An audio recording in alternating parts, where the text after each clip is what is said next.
So real quick, being an MSI fanboy, having the godlike board, I decided to get the 5090 Lightning Z. I actually have a really cool number. I have you won't really be able to see it here, but I have number 53 out of 1300, which is nice.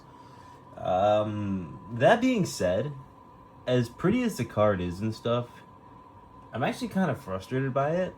So it's only barely faster than my Oris Master, and obviously it's slower than the Pro 6000, but it's better than my Oris Master only because it can take more power. Like if I shunt modded my Oris Master, or if I like did some kind of like crazy tweak to it, it would blow this thing out of the water.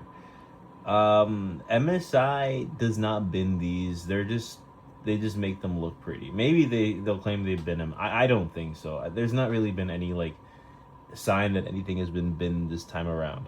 The screen does definitely do the card justice in terms of looks, but not so much in terms of performance.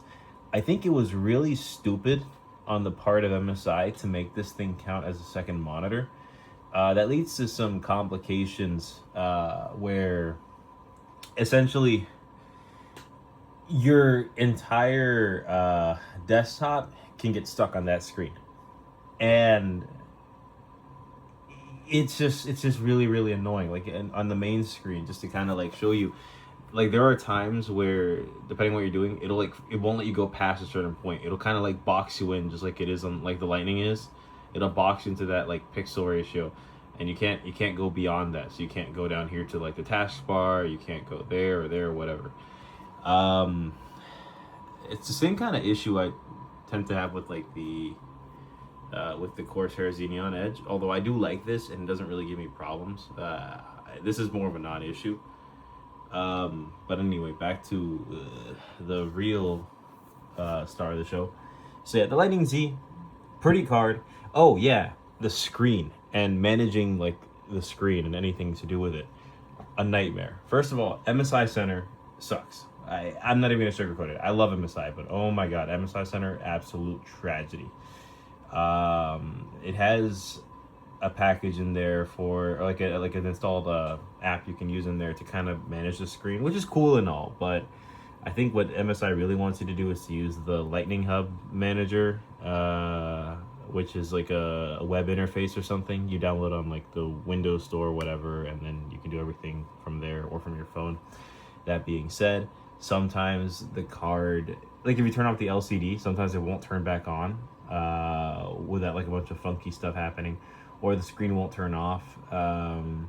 It'll give inaccurate readings. Like for me, the wattage is saying 0 on, if I put like the stats on there, it's just gonna say 0, and other stats get messed up.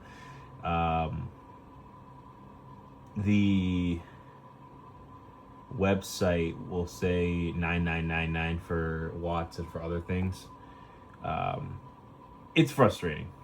It's like MSI should have made this thing act as its own screen, completely independent of like any sort of Windows screens. Just like what EVGA did with the Kingpin series, and just like what Gigabyte does with the Oris Master, where controlling their little LCD, that's small, sure, but Lian Li does this really well too. Lian Li has that 8.8-inch screen. It does not act as a second monitor by default. It does not interfere with anything. It doesn't cause any conflicts. It's just there doing Lian Li stuff and whatever you program it to do in Lian Li. This, for some reason, wants to act as that monitor, and yeah, it's disappointing. Just how annoying some of these like smaller issues with the card can get. Am I gonna keep it? Probably. 53 is a really cool number, and I like the look of the card, and it is pretty quiet given that it is a water-cooled card. Shocker, it's cheating in doing that. But I can't justify keeping it in a rig. It'd probably just kind of stay in its box and chill, because again, it's less capable than the Pro 6000. And it's also way more annoying than my Oris Master. At least my Oris Master does what I want it to. This thing has a mind of its own. And it does not really offer me anything that's particularly impressive over any other GPU that I have. So yeah, I mean, if you have any questions or if you want me to do anything, let me know. It's an okay card. It is an okay card, but it's nothing special.